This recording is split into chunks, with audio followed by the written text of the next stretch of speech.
report, will Democrats controlling both the House and the Senate? That is the scenario many are predicting increasingly now after the November elections. Now, if that happens, how will the country change? Let us ask the host of the top-rated show in all of cable news, my friend Bill O'Reilly, of course, of the O'Reilly Factor. He's author of the new book, Culture Warrior. It is #1 on the New York Times bestseller list, again, just like all his other books. You're not jealous of that, are you? Beyond jealous. Beyond jealous. It's a hateful jealousy. But congratulations. Thank you. I appreciate that. You go after a lot of folks in this book, and I always wonder when you do that, are you afraid of the backlash? Am I afraid? What do you think? You've been working with me for 10 years. Am I afraid?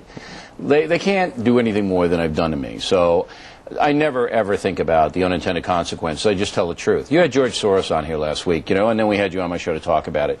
Now, you say I go after George Soros. I don't go after him. I tell you what exactly George Soros is doing, all right? And then I back it up with facts. But I don't say George Soros is evil or he's a terrible guy. What did you call me in your book, you all but do. No, I don't. I basically say here's his vision. He supports causes you hate, right? Well, no, he wants a different America. He wants an America that has income redistribution, which means that you tax the affluent way up to your eyebrows and you give the money to other people without any strings attached. He wants legalized narcotics in this country. He wants an open border. But you lump him in with the Barbara Streisands and the George Clooney's. Streisand is insignificant. George Soros is a huge player. She puts on a much better show than George does. Right. Yes. George Soros is a dangerous man if you're a traditionalist, because George Soros is pumping so much money into the secular progressive cause that those things are actually becoming reality. All right, but let's get away from Soros for a second. Let's talk about your bigger picture, because you argue that we're losing some Americana here by going after Christmas, by dismissing the things that made our country great. What is your biggest fear? What are we becoming? My biggest fear is that we become Holland. All right, that we're the Netherlands, because that's the vision that Soros and the press and the ACLU have. They don't want America to be founded on Judeo-Christian philosophy. They hate that. They feel that we're a flawed nation. The premise of Culture Warrior is traditionalists like me, and I believe you as well, think we are a noble country. We make mistakes, but we're a good country. We free people. We provide opportunity for hundreds of millions of people. Look, why are all the illegals coming here? For opportunity. So we think it's good. The SPs, secular progressives, think the country is flawed. They want huge changes along the lines of what Western Europe has. But you recognize the country is flawed in a lot of ways, right? You want to help it and make it better. No, we're a noble country. I don't think the country is flawed. I don't think our Constitution is flawed or our Judeo-Christian heritage is flawed. I don't. We make mistakes. Right. We make mistakes, and we need to correct those mistakes.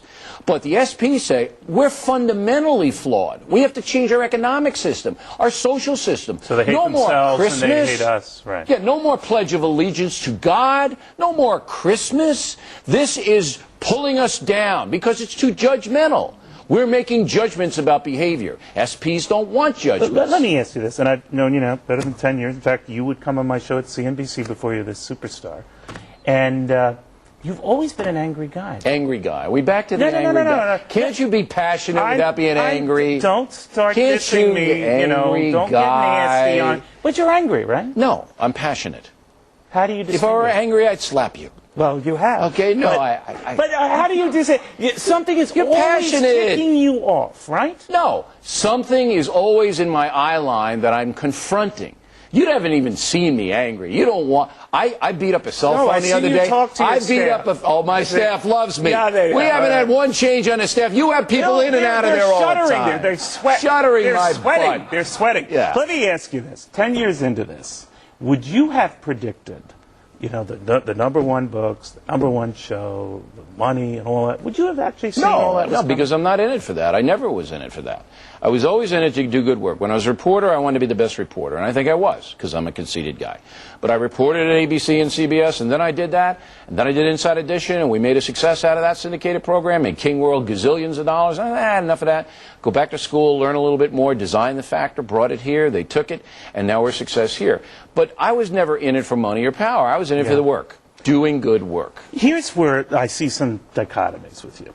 What does dichotomy mean? I love what big does that words. word mean? Let me ask you this. Can't you talk You're to the Harvard. folks? Don't do the thing like you're the folks and you went to Harvard. So I paid stop my the own way nonsense. through Harvard. Please, you're killing me. Let me ask you about where it seems strange. You're okay with Rumsfeld. You're not okay with Cheney.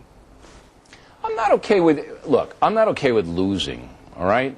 I mean, Iraq is a mess. It's a mess. So let's But acknowledge that's just it's as a much mess. Cheney's responsibility. Look, right? I don't care. It doesn't matter to me whose But responsibility it you is. seem to give Rumsfeld a pass, but not really. Cheney. Not really. I was tough on Rumsfeld when I interviewed him. Yes, you Cheney are. To be fair, your interviews are very tough. Yeah, Cheney won't But talk to me. Cheney won't talk to you. So I'm wondering, cynically, Yeah. do you dump on Cheney because he didn't appear on I your don't show? really mean dump on him. I don't dump on him. When was the last time I said anything bad about Cheney? I want the Bush administration to take a hard look at Iraq and win it.